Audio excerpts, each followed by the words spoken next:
चलिए आगे बढ़ेंगे बात एक और बड़ी खबर की। सुखू सरकार ने शुक्रवार को प्रदेश भर में 19 कॉलेजों को डी नोटिफाई कर दिया है। ये वो कॉलेज हैं जिनको पूर्व की जयराम सरकार ने खोला था। प्रदेश की कांग्रेस सरकार लगातार पूर्व की जयराम सरकार के दौरान खोले गए संस्थान बंद कर रही है। सरकार का तर्क है कि वो सिर्फ गैर जरूरी संस्थानों को ही बंद कर रही है, जबकि बीजेपी इसको दुर्भावना पूर्ण कार्रवाई बताकर विरोध जता रही है। प्रदेश भर में आक्रोश रैली भाजपा द्वारा इसको लेकर निकाली जा रही है।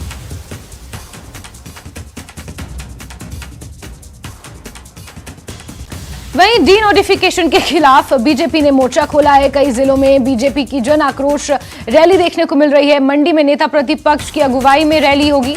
ऊना में पूर्व सीएम प्रेम कुमार धूमल शामिल होंगे। कल नाहन में केंद्रीय मंत्री अनुराग ठाकुर ये आक्रोश रैली निकालने वाले हैं।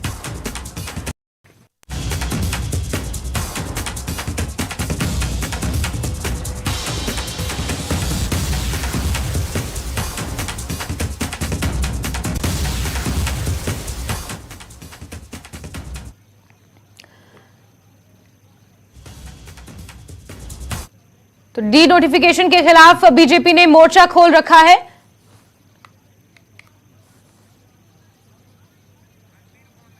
और हमारे सहयोगी रणबीर ज्यादा जानकारियों के साथ फोनलाइन पर जुड़े हुए हैं। रणबीर, भाजपा अलग अलग जगह डी नोटिफिकेशन के खिलाफ रैलियां कर रही है और अपडेट्स के मुताबिक 19 के आसपास कॉलेज ऐसे हैं जिनके ऊपर डी नोटिफिकेशन की तलवार फिर सुखू सरकार ने चलाई है और भाजपा इसी को लेकर मुखर है।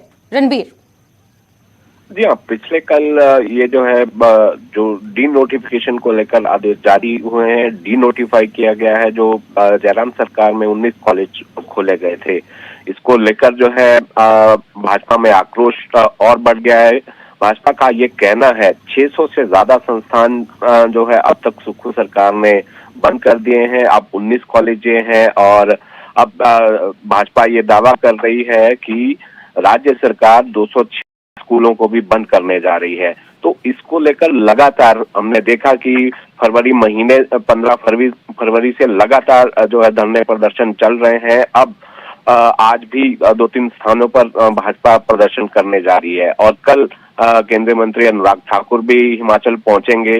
नाहन में वो होंगे तो वो भी सुखू सरकार पर हल्ला बोलेंगे। 13 मार्च को देखिए एक बड़ा प्रदर्शन रखा गया है। यहाँ राजधानी शिमला में नेता प्रतिपक्ष जयराम ठाकुर मौजूद रहेंगे और उनके साथ सभी विधायक यहाँ इस प्रदर्शन में शामिल होंगे। और शिमला में जो नाथ चौक है वहां से लेकर मॉल रोड तक जो है प्रदर्शन किया जाएगा और शाम को 4 बजे का समय ये रखा गया है जब राज्यपाल से मुलाकात भाजपा का विधायक दल करेगा।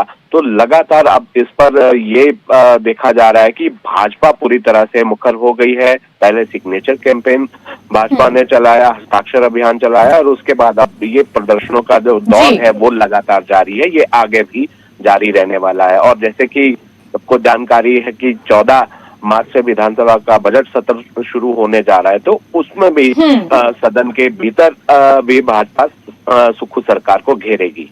जैसे बिल्कुल बिल्कुल रणबीर, इसमें कोई दो राय नहीं है कि आने वाले बजट सत्र में सुखू सरकार को घेरने की तैयारी भाजपा ने डी नोटिफिकेशन के मुद्दे पर तो कर रखी है।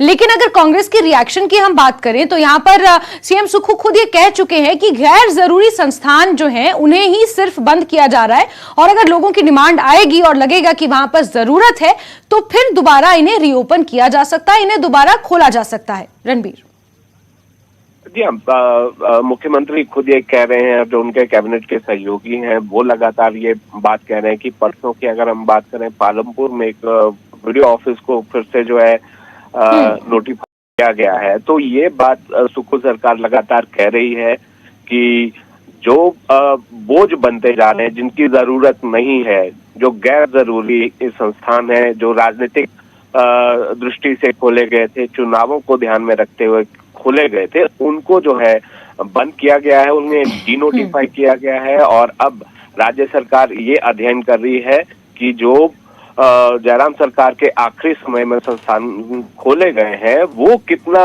जो है जरूरी है। जो बहुत जरूरी संस्थान है वो उन्हें जो है बहाल कर दिया जाएगा, जो गैर जरूरी है उन्हें बंद कर दिया जाएगा। लेकिन भाजपा की अगर बात करें, भाजपा ये कह रही है कि कोई भी विभाग ऐसा नहीं है जिसमें सुखू सरकार ने तलवार नहीं चलाई है, चाहे वो बिजली बोर्ड हो, स्वास्थ्य विभाग में स्वास्थ्य संस्थानों की बात करेंगे, पीएचसी की बात करें, सीएचसी की बात करें, पटवार सर्कलों की बात करें, रोजगार कार्यालयों के विभाग खोलें, रेवेन्यू डिपार्टमेंट की बात करें, हर विभाग पर जो है चाबुक सुखू सरकार ने चलाया है, जो सही नहीं है। और भाजपा ये भी कह रही है कि जो लोगों की जरूरत थी, जरूरतों के मुताबिक और जो जनता की मांग, उसको देखते हुए संस्थान खोले गए थे ताकि ज्यादा दूर तक जो है जनता को जाना ना पड़े। लेकिन सुखू सरकार ये कह रही है कि 10-10 किलोमीटर के भीतर अगर आप सीएचसी और पीएचसी को अपग्रेड कर देंगे तो ऐसे जो है बोझ राज्य सरकार पर पड़ेगा। तो इसलिए जो गैर जरूरी है, जो नजदीकी है, चाहे स्कूलों की बात करें और नजदीकी जो स्कूल पढ़ रहा है, जो नया स्कूल खोला गया है, उसे उसके पास जो है मर्ज किया जाएगा। ये जो है यहाँ पर सुखू सरकार ये तर्क दे रही है। ऐसा लगता है जैस्मिन कि जब से हिमाचल में सुखू सरकार आई है और ये फैसला लिया गया है, अब ये तनातनी शुरुआत से ही हम देख रहे हैं, तो ये अब लगातार बढ़ती जाएगी सरकार और विपक्ष के बीच। बिल्कुल रणबीर, तनातनी बढ़ती जाएगी, आक्रोश रैलियां भाजपा निकाल रही है और विधानसभा के बजट सत्र में भी इसको लेकर काफी हंगामा देखने को मिल सकता है। रणबीर, नजर आप बना के रखिए। बहुत शुक्रिया हमसे जुड़ने के लिए।